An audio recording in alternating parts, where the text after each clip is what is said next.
पद्म award एक ऐसा award या यूं कहा जाए एक ऐसा प्रतिष्ठित अवार्ड जिसको खरीदा नहीं जा सकता, जो कि केवल और केवल आपके सच्चे निष्ठा और साथ ही साथ सच्चे कार्य के लिए आपको पुरस्कृत किया जाता है, आपको सम्मानित किया जाता है। और काफी लंबे समय तक निरंतरता से अगर आप उस कार्य को करते हैं जो समाज के लिए लाभदायक हो, तब जाकर के कहीं ना कहीं आपको इस अवार्ड से सम्मानित किया जाता है।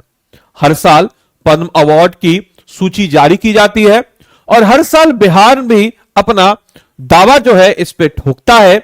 और ऑब्वियस सी बात है, इस साल भी बिहार से टोटल 3 पद्म अवार्ड 3 लोगों को मिल रहे हैं। तो आज के इस वीडियो में हम लोग इन्हीं के ऊपर चर्चा करने वाले हैं कि वो आखिर कौन से 3 लोग हैं जिनको पद्म अवार्ड बिहार से मिल रहा है। साथ ही साथ हम लोग ये भी इस वीडियो में देखेंगे कि जो सबसे प्रतिष्ठित अवार्ड होता है पूरे भारत का, वो होता है भारत रत्न। उसके बाद हमारे 3 पद्म अवार्ड होते हैं, पद्म विभूषण, पद्मश्री, भूषण। और इसी बीच में अगर हम बात करते हैं तो भारत रत्न भी इंपॉर्टेंट होता है। तो आपको आज हम इस वीडियो में यह भी बताएंगे कि आज तक के इतिहास में बिहार से कितने लोगों को भारत रत्न मिला है और वो कौन कौन से लोग हैं और कौन कौन से फील्ड से ताल्लुकात रखते हैं। तो नमस्कार है आप सभी लोगों को, मेरा नाम है आदित्य वैभव। करता हूं आप सभी लोगों का तहे दिल से स्वागत आप सबके अपने चैनल बीपीएससी स्टडी आईक्यू पे। दोस्तों, अगर हम बात करें कि क्या है यह खबर, तो आपको बताते चले कि बिहार की 3 हस्तियों को पद्मश्री अवार्ड मिला है। किन क्षेत्रों से रखते हैं संबंध, तो आइए जरा हम लोग जानते हैं कि आखिर कौन से ऐसे क्षेत्र हैं जिन क्षेत्रों से ये संबंध रखते हैं। तो सबसे पहले आपको बताते चले कि बिहार की 3 हस्तियों को पद्मश्री अवार्ड से सम्मानित किया गया है। यानी कि 77वीं गणतंत्र दिवस से पहले 2026 में पद्म पुरस्कारों की घोषणा की गई है, जिसमें टोटल 131 हस्तियों को सम्मानित किया गया। ठीक है, ये रिपब्लिक डे से पहले घोषणा किया गया था।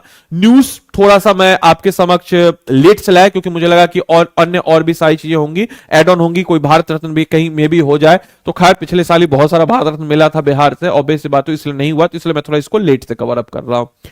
तो बिहार के 3 व्यक्तियों को यहां पे पद्म से मिला, यानी कि भरत सिंह भारती कला के क्षेत्र में, आर्ट के क्षेत्र में, विश्व बंधु इनको मरणोपरांतर यानी कि आफ्टर डेथ मिला कला के क्षेत्र में, और गोपाल जी त्रिवेदी विज्ञान और इंजीनियरिंग। मतलब समझिए कि आज के डेट में अगर एग्रीकल्चर में मतलब ये पूषा एग्रीकल्चर यूनिवर्सिटी के एलुमनाई हैं, बहुत ही जानदार शानदार व्यक्ति हैं।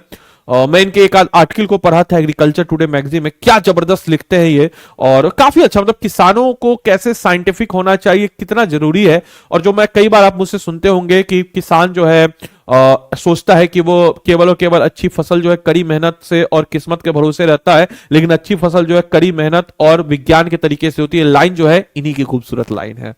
खैर, तो भारत सिंह भारती को कला के क्षेत्र में आपको बताते चले, विश्व बंधु को मरणोपरांत कला के क्षेत्र में, गोपाल जी त्रिवेदी विज्ञान और इंजीनियरिंग के क्षेत्र में। तो राष्ट्रपति ने 5 पद्म भूषण, 13 पद्म भूषण और 113 पद्मश्री पुरस्कारों की स्वीकृति दी है। आपको बताते चले इन पुरस्कारों में से 5 जो है पद्मश्री पुरस्कार हमारे बिहार की तरफ आए हैं। कौन कौन है, तो आइए जरा देखते हैं। सबसे पहले भरत सिंह भारती की बात अगर हम लोग करते हैं तो भोजपुरी के लोक संगीत एवं लोक परंपरा के जनक के रूप में, या यूं कहा जाए कि उसके उत्कृष्ट के रूप में जाने जाते हैं। अमूमन शेक्सपियर और भोजपुरी तो हम कहते हैं भिखारी ठाकुर को, और आज के डेट में हम लोग जो भी तात हैया वाले गाने को सुनते हैं भोजपुरी वाला, और जो भोजपुरी में अश्लीलता जिस कदर से भरी पड़ी है, हम लोग सोचते हैं कि ये रियल भोजपुरी है मेरे भाई, तो वो बिल्कुल भोजपुरी नहीं है। वो केवल और केवल अश्लीलता गानाओं का एक संग्रह है जिसको हम लोग आइडियलाइज करते हैं, लड़ते हैं उसके लिए। मतलब समझिए कि क्या, छोड़िए उस पर फिर हम कभी चर्चा करेंगे। इन महानुभाव से कंपेयर भी करना उन लोग का बहुत ही बेकार है। तो ऑब्वियस सी बात है कि भोजपुरी लोक संगीत और लोक परंपरा के रूप में भोजपुरी लोकगीतों को राष्ट्रीय अंतर्राष्ट्रीय पहचान तक ले जाने में, और लोकगीतों के माध्यम से सामाजिक जागरूकता लोगों के अंदर, क्योंकि एक लोकगीत होता क्या है, तो लोकगीत होता है कि समाज में जो कुरीतियां हैं, समाज में जो समस्याएं हैं, उन समस्याओं को विश्व के पटल के सामने या राष्ट्रीय पटल के सामने या राज्य के पटल के सामने कला के माध्यम से लाना, वो है असली कला, और यही कला का असली मकसद होता है। इसमें अगर हम बात करते हैं रेडियो, दूरदर्शन, आकाशवाणी से काफी लंबे समय से जुड़े हुए हैं। लोक कलाकारों की नई पीढ़ी तैयार करने में इनका जबरदस्त योगदान है। और बिहार ही नहीं, विदेशों तक भी हम कह सकते हैं कि लोक संगीत का प्रचार प्रसार इन्होंने किया है। और बिहार सरकार के द्वारा 2025 में इनको बिहार रत्न से भी सम्मानित किया गया था। इसके बाद आते हैं विश्व बंधु। विश्व बंधु की बात अगर हम लोग करते हैं, इनको पद्मश्री अवार्ड से सम्मानित किया गया है। लोक नृत्य एवं लोक संस्कृति के क्षेत्र में इनका जो पारंपरिक लोक नृत्यों की रचनात्मक शैली में प्रस्तुत किया गया है, और साथ ही साथ बिहार की लोक नृत्य परंपरा को इन्होंने एक नई पहचान, एक नई दिशा दी है। इसके अलावा इनसे जुड़ा हुआ एक विशेष तथ्य है कि लोक नृत्य को शास्त्रीय मंचों तक, यानी कि जो लोक नृत्य है बिहार का, उसको क्लासिकल जो मंच होता है जिसमें क्लासिकल डांस होते हैं, आप लोग कमेंट बॉक्स में लिख के बताएंगे कि कितने क्लासिकल डांस पूरे भारत में है। पूरे भारत में कितने क्लासिकल डांस है, number of classical dance in India. जन जागरूकता और सांस्कृतिक चेतना में इनका एक अहम योगदान के रूप में जाना जाता है। इसके अलावा तीसरे शख्स डॉक्टर गोपाल जी त्रिवेदी, इनको पद्मश्री मिला। यह जो है कृषि वैज्ञानिक है, एग्रीकल्चर साइंटिस्ट है, और मत्स्य पालन आधारित कृषि यानी कि किसानों की आय को 2x कैसे किया जाए। तो ऑब्वियस सी बात है, जैसे ये सब जो फॉर्मूला सब आप देखते हुएगा कि धान की खेती में मछली को पाल लो, धान की खेती में केकड़ा को डाल लो, केकड़ा कीड़ा को खा जाएगा, इसके अलावा आपको केकड़ा से भी मुनाफा हो जाएगा किसानों को, धान से भी हो जाएगा। इस सब टाइप के जो नए इनोवेटिव फॉर्मूला सब है उसमें सम्मिलित होकर के राजेंद्र कृषि विश्वविद्यालय पूसा से शिक्षा प्रदान की। कमेंट बॉक्स में लिख के बताएंगे राजेंद्र कृषि विश्वविद्यालय की स्थापना कब हुई, जिसको पूसा एग्रीकल्चर यूनिवर्सिटी कहते हैं, कब हुई और कौन से गवर्नर जनरल के दौरान हुई। चलिए हम बता देते हैं, करजन के दौरान हुई, कब हुई आप लोग बताइए कमेंट बॉक्स में। 1977 में विस्तार शिक्षा निदेशक के रूप में जाने जाते हैं। साथ ही साथ इनकी जो विशेषताएं हैं मैंने आपको बता दिया। इसके अलावा बिहार की इन 3 हस्तियों को पद्मश्री अवार्ड से सम्मानित किया गया और पुरस्कार घोषणा 2026 के लिए 77वें गणतंत्र दिवस से पहले 2026 के लिए घोषणा। इसमें 131 हस्तियों को शामिल, जिसमें से 3 बिहार से, भरत सिंह भारती कला के क्षेत्र से, विश्व बंधु और गोपाल जी त्रिवेदी जो है विज्ञान और इंजीनियरिंग के क्षेत्र से इनको मिला है। और ऑब्वियस बात है कि ये बहुत ही बड़ा सम्मान के रूप में जाना जाता है। अब आपको हम बताते चले कि भारत के 3 प्रमुख जो है पद्म पुरस्कार के बारे में आपको कुछ जानकारी देते हैं। तो सबसे ऊपर होता है पद्म विभूषण, सबसे ऊपर तो भारत रत्न होता है, इसके बाद आता है पद्म विभूषण। पद्म विभूषण जो है दूसरा सेकंड सर्वोच्चम नागरिक सम्मान है, यह असाधारण और विशिष्ट सेवा के लिए होता है। इसके अलावा तीसरा जो सर्वोच्च सम्मान होता है पद्म भूषण, पद्म भूषण होता है और उच्च कोटि की विशिष्ट सेवा के लिए। और जो चौथा सर्वोच्च सम्मान नागरिक सम्मान होता है पद्मश्री होता है किसी भी क्षेत्र में विशिष्ट योगदान के लिए। और सबसे पहला जो सम्मान होता है वो होता है भारत रत्न। तो भारत रत्न जो है बिहार से भी बहुत सारे लोगों को भारत मिला है, उनका लिस्ट है, जैसे देखिए सबसे पहले व्यक्ति, कभी आपसे क्वेश्चन आ सकता है, सबसे पहले व्यक्ति जिनको बिहार से भारत रत्न मिला, डॉक्टर विधान चंद्र राय। 1961 में जन्म इनका हुआ था बांकीपुर पटना में। महान चिकित्सक, पश्चिम बंगाल के दूसरे मुख्यमंत्री के रूप में भी कार्यरत थे और उनको आधुनिक पश्चिम बंगाल का निर्माता भी कहा जाता है। लेकिन बिहार से संबंध रखते हैं तो हम कह सकते हैं कि हाँ भाई बिहार से इनको मिला है। बहुत ही सम्मानित व्यक्ति हैं और पश्चिम बंगाल के दूसरे मुख्यमंत्री भी थे। डॉक्टर राजेंद्र प्रसाद 1962 में जन्म इनका हुआ था जिरादेई गांव सीवान में और भारत के प्रथम राष्ट्रपति और भारतीय स्वतंत्रता संग्राम के प्रमुख नेता के रूप में जाने जाते हैं। जयप्रकाश नारायण 1999 मरणोपरांत जन्म इनका हुआ था सिताब दियारा सारण में और सिताब दियारा सारण में प्रसिद्ध समाज सुधारक, जेपी आंदोलन बहुत ही फेमस आंदोलन है, क्विट इंडिया मूवमेंट में आजाद दस्ता का योगदान हो गया। इसके अलावा संपूर्ण क्रांति के नेतृत्व किया। इसके अलावा आजादी के दौरान भी अहम भूमिका इनको 1999 में, हालांकि गलत बात है 1999 बहुत लेट हो गया इनको देते देते भारत रत्न। उस्ताद बिस्मिल्लाह खां को 2000 में, शहनाई वादक, जन्म इनका डुमराव बक्सर में हुआ, विश्व प्रसिद्ध शहनाई वादक जिन्होंने शहनाई को शास्त्रीय मंच पर एक नई पहचान दी। और अभी हाल ही में 2024 यानी कि पिछले के पिछले साल कर्पूरी ठाकुर को मरणोपरांत जो है पितौजिया गांव समस्तीपुर से ताल्लुकात रखते और बिहार के पूर्व मुख्यमंत्री जिन्होंने कह सकते हैं कि भाई बिहार में जो इससे अलावा जब महामाया प्रसाद सिन्हा की सरकार थी उस दौरान शिक्षा मंत्री भी थे और 10वीं क्लास में अंग्रेजी की अनिवार्यता को समाप्त करने वाले, सामाजिक न्याय सोशल जस्टिस की बात करने वाले, पिछड़े वर्गों के उत्थान के लिए जाना जाता और इसलिए इनको जननायक के नाम से कर्पूरी ठाकुर को जाना जाता है। इसके अलावा बिहार के भारत रत्न विजेता की बात अगर हम करते हैं तो यद्यपि जे.आर.डी. टाटा जो कि 1992 में सम्मानित थे, इनका जन्म जमशेदपुर में हुआ, उस समय यह बिहार का हिस्सा था, इनको भी भारत रत्न मिला हुआ है, लेकिन एट प्रेजेंट जो है यह झारखंड के कैटेगरी में है। तो आमतौर पर राज्यवार सूची में इन्हें बिहार की श्रेणी में नहीं रखा जाता है। यह जो है अब झारखंड की श्रेणी में है, तो याद रखिएगा JR-D टाटा 1992 में सम्मानित, जमशेदपुर आज की डेट में तो झारखंड में, उस समय बिहार में था, तो इसको भी आपको दिमाग में रखते हुए चलते हुए चलना है। इसके अलावा ये आप लोग के लिए एमसीक्यू का क्वेश्चन है कि भारत सिंह भारती को भोजपुरी लोक संगीत एवं राष्ट्रीय एवं अंतर्राष्ट्रीय पहचान दिलाने के लिए पद्म भूषण से सम्मानित किया गया।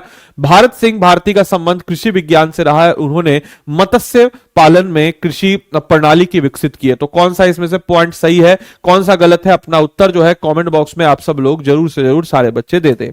आइए इसके अलावा मेरे भाई आप सभी लोगों को बताते चले कि हमारा आरंभ का 19.0 बैच जो है आज से लॉन्च है, और ऑब्वियस सी बात है कि आज से 19.0 बैच लॉन्च है, और ऑब्वियस सी बात है कि आपके लिए भी मौका है, दस्तूर है कि अपनी तैयारी को मजबूती प्रदान करना, क्योंकि इस बार 72वीं बीपीएससी में भी सीट्स आ रही है। और इसीलिए हम ये नहीं बोल रहे कि आप हमारे पास पढ़िए, लेकिन आपको हम बोल रहे हैं हमारे पास पढ़िए इसलिए मत पढ़िए, आप कहीं भी पढ़िए, इस चीज को इंश्योर कीजिए कि वहां पे आपको बिल्कुल साइंटिफिक तरीके से 750 प्लस टॉपिक्स को आइडेंटिफाई करके जो बीपीएससी एग्जाम के लिए प्रीलिम्स और मेंस के रिलेवेंट है, आपको 1100 प्लस घंटे की लाइव क्लासेस में कवर अप हम लोग कराते हैं।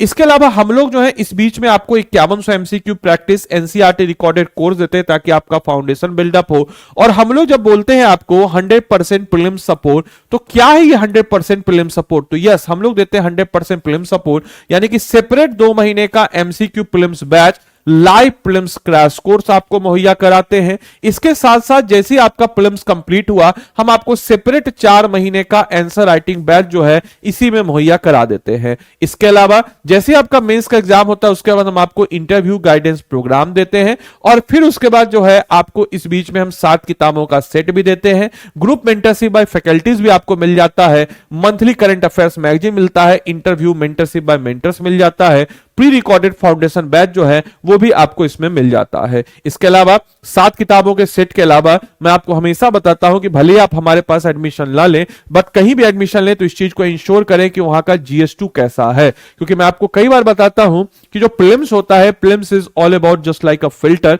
प्रीलिम्स फिल्टर के रूप में आप आगे बढ़ सकते हैं। मेंस जो होता है, mains is all about getting selection, and mains में भी जिसका GS2 बेहतर हो गया उसका सिलेक्शन तो है 100% होना ही होना है, तो GS2 बेहतर होना बहुत जरूरी है। और इसी GS2 को बेहतर करने के लिए आपको बताते चले कि हम लोग जो है 3 GS2 के रिलेटेड किताबें देते हैं। वर्कबुक है बेसिकली, इसमें Bihar focus content, previous year question, smart revision tools, micro topic by practice, and most importantly Bihar का आपको माइंड मैप भी इसमें मिल जाता है। तो इतनी सारी चीजें आपको इसमें मिल जाती है, तो देरी किस बात की मेरे भाई, जाइए और एनरोल कीजिए और बेहिचक अपनी तैयारी को सही जगह पे सही अंदाज में करें। लोगों का ये कंसर्न रहता है सर आपका कोर्स थोड़ा अन्य संस्थाओं से कॉस्टली, तो मैं आपको क्लियर कर बता देता हूं।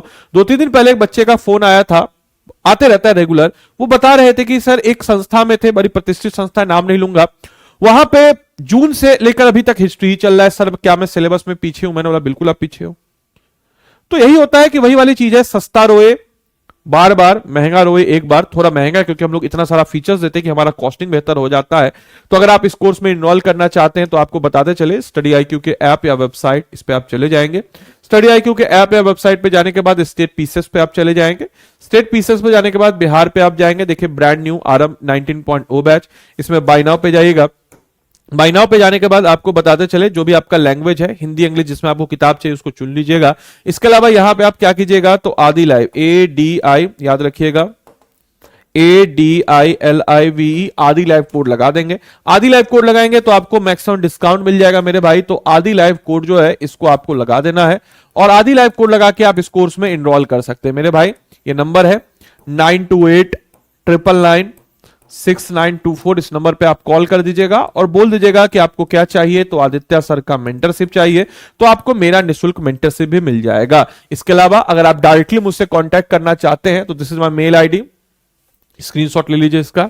This is my mail ID aditya.bahib@studiiq.com। आपको मेरे कोर्स रिलेटेड किसी भी प्रकार की जानकारी चाहिए, I am available for you. aditya.bahib@studiiq.com आप डायरेक्टली मेल करके और जानकारी प्राप्त कर सकते हैं। तो चलिए मिलते हैं अगले सेशन में, तब तक के लिए सारे बच्चों को bye bye, take care, thank you and thanks for watching this session, thank you.